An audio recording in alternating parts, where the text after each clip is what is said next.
Selamat datang di video identifikasi irisan kerucut, atau sebenarnya mencari tahu dari satu persamaan itu merupakan bentuk apa yang merupakan salah satu dari bentuk-bentuk yang ada di irisan kerucut.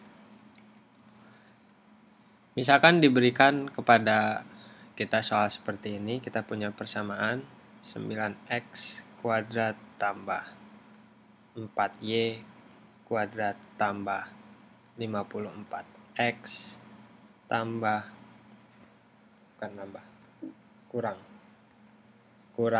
8y tambah 49 sama dengan 0. Nah, kita punya persamaan seperti ini. Kalian diminta mengidentifikasi ini tuh persamaan untuk bentuk apa? Apakah hiperbola, apakah lingkaran, apakah elips, apakah parabola. Jadi dari persamaan ini emang persamaan ini bukan merupakan bentuk standar sebagaimana yang sebelumnya kita sudah pelajari ya di bentuk-bentuk irisan kerucut.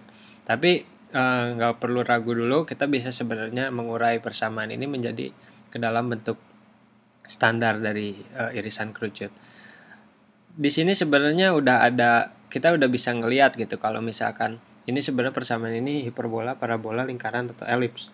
Kalau misalkan petunjuknya nih kalau misalkan kita punya x kuadrat y kuadrat gitu kan. Nah, ini kemungkinan kalau ada y kuadrat dan x kuadrat ini kebetulan kemungkinan hiperbola, elips atau lingkaran. Nah, kalau misalkan salah satunya misalkan x kuadrat tapi di sininya y aja gitu, nggak ada x y kuadratnya tuh nggak ada, cuma ada y aja, nah itu kemungkinan parabola. Begitu juga kalau misalkan di sini ada x dan y kuadrat gitu, berarti kemungkinan itu juga parabola. Karena ini x kuadrat dan y kuadrat, ada 3 kemungkinan, hiperbola, lingkaran atau elips. Nah, kalau lingkaran bisa lihat koefisiennya. Kalau koefisiennya ini di depan x kuadrat dan y kuadratnya sama, itu kemungkinan lingkaran ya. Dan untuk hiperbola, kalau misalkan hiperbola ini salah satunya ini y kuadrat, ini ada negatif y kuadrat gitu, itu kemungkinan ini juga hiperbola. X kuadrat sama y kuadratnya itu beda tanda ya. Yang salah satu negatif itu kemungkinan hiperbola, tapi karena ini dua-duanya positif, ini kemungkinan elips. Tapi kita bisa buktikan di sini sekarang. Jadi untuk membuat ini ke dalam bentuk standar perlu juga sudah dipahami konsep melengkapi kuadrat ya. Pertama-tama di sini kita bisa mengelompokkan dulu x-nya sama x-nya, y-nya sama y-nya. Bentuknya jadi 9x kuadrat tambah 54x kemudian tambah 4y kuadrat dikurang 8y tambah 49 sama dengan 0. Nah, ini yang x-nya kita bisa 9 ini kali x kuadrat ditambah ini berapa? 6 kan? 6x ditambah sesuatu gitu di sini. Tambah sesuatu. Kemudian di sini ditambah 4 kali y kuadrat dikurang 2y ditambah sesuatu di sini nanti. Kemudian di sini tambah 49 sama dengan 0. Gitu ya. Nah, untuk melengkapi kuadrat kita pengennya nanti kan x tambah sekian kuadrat gitu kan. Nah, itu tuh gimana caranya? Kalau kita udah tahu di sini x kuadrat dan di sini 6x, kita ambil aja ini dibagi 2 aja. 6-nya 6 bagi 2 itu berapa? 3. Kemudian 3-nya itu dikuadratin. 3 kuadrat kan 9 kan. Nah, ini berarti 9. Tapi karena kita masukin 9 di sini supaya persamaan yang di atas ini tetap sama kondisinya gitu ya, persamaannya tidak berubah. Kalau misalkan di sisi kiri ini ditambahkan sesuatu, sisi kanan juga harus tambah sesuatu kan. Karena kita masukin di sini 9, tapi sebenarnya bukan ditambah 9, tapi ditambah 9 dikali 9. Jadi sisi kiri ini udah ditambah 9 kali 9 atau ditambah 81. Karena sisi kiri ditambah 81, maka di sisi kanan juga kita harus ditambahin 81 gitu kan di sini. Kayak gitu. Nah, sama juga ini untuk yang y-nya. Ini supaya kita punya kuadrat yang bagus gitu ya di metode melengkapi kuadrat ini, kita bagi 2, 2-nya bagi 2 itu negatif 2 dibagi 2 itu negatif 1, negatif 1 kuadrat itu 1 kan, Karena ini dimasukkan 1 di sini, ini berarti di sisi sebelah kiri kita tambahkan 1 dikali 4 kan, berarti ditambah 4. Kalau sisi kiri ditambah 4, berarti di sisi kanan juga harus kita tambah 4, di sini ditambah 4 gitu. Nah, sekarang kita melengkapi kuadratnya ini gimana nih? Ini kalau x kuadrat tambah 6x tambah 9, ini berarti x tambah 3 kuadrat kan. Nah, supaya dapat bentuk kayak gini, jadi melengkapi kuadrat itu supaya bentuk seperti ini, kita tadi tambahin 9 di sini. Tapi jangan lupa di sini tetap kali 9 gitu kan. Sekarang yang y-nya coret. Tambah 4 dikali ini berapa? Y dikurang 1 kuadrat gitu kan. Tambah 49 sama dengan sisi sebelah kanan ini jadi berapa? 85. Ya, seperti itu kan. Nah, setelah itu kita yang cuman konstan ini 49 kita pindahkan ke sisi sebelah kanan, atau kedua sisinya kita kurangin 49 ya. Jadi bentuknya, saya mau pertahankan warnanya dulu ini. 9 kali x tambah 3 kuadrat tambah 4 y kurang 1 kuadrat. Ini menjadi sama dengan 85 kurang 49. Itu berapa? 36 ya. 36 ya. Nah, 36.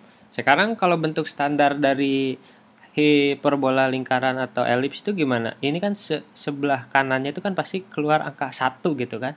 Keluar angka 1 gitu. Itu bentuk umumnya.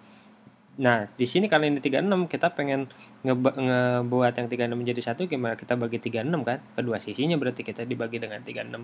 Kalau kedua sisi dibagi 36 jadi gimana? Ini kan jadi yang sisi sebelah kiri ini, mana warnanya nih? Ini tetap 3 x plus 3 kuadrat per 9 per 36. 9 per 36 itu jadi berapa? 1 per 4 kan? Ini jadi 4. Ditambah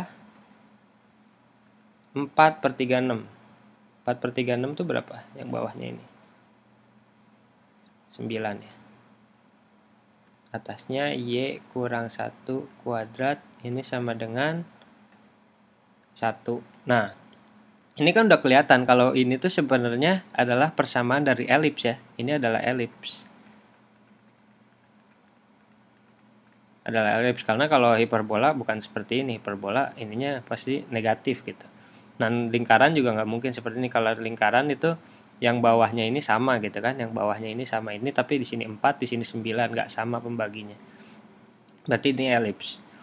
Nah, sekarang kita tahu kalau misalkan elips ini tuh si pusatnya nggak di 0 kan. Pusatnya nggak di 0. Dia pusatnya di mana? Pertama kita bisa tulisin. Turunin dulu ke bawah.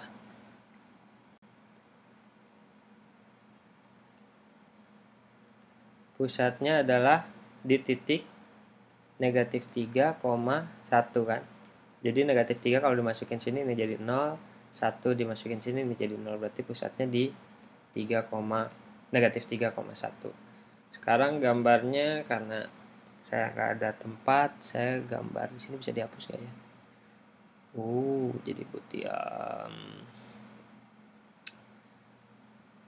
Oke.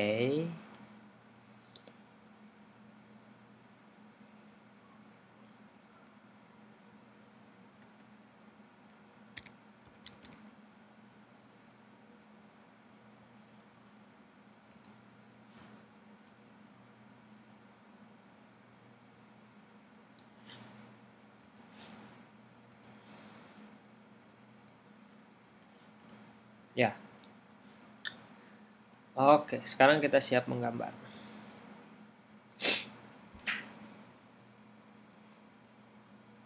Sampai mana kita? Oke, pusatnya. Pusatnya adalah di negatif 3,1. Kita gambar dulu sumbu-sumbunya. Sumbu Y. Kita gambar sumbu X. Kayak gini kan. pusatnya itu berada di negatif 3. 1, 2, 3. Ini negatif 3. Dan 1. Berarti di sini pusatnya. Kemudian jari-jari minornya ini kan 2 kan? 4 kuadrat kan? Jadi A kuadrat itu sama dengan 4, berarti A sama dengan plus minus 2.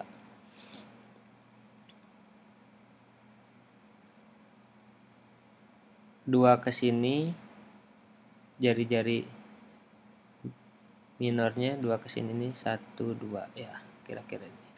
Jari-jari minor. Sekarang jari-jari mayor, misalkan B kuadrat sama dengan 9, berarti B-nya itu sama dengan plus minus 3. Ke atas 3. 1, 2, 3. Sini.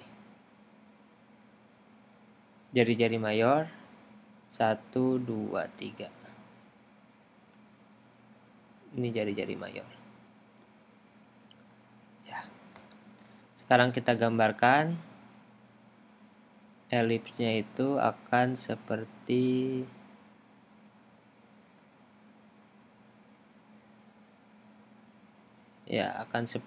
ini kira-kira.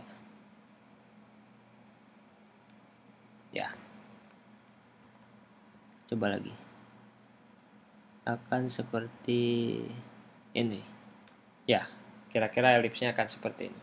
Nah, di sini kalian udah lihat tadi dari persamaan yang nggak standar kan, dari persamaan nggak standar kayak gini, terus kita bentuk ke persamaan standarnya dari irisan kerucut, kemudian kita tahu itu tuh elips, kemudian kita gambarkan elipsnya seperti ini. Oke, terima kasih, sampai ketemu di video selanjutnya.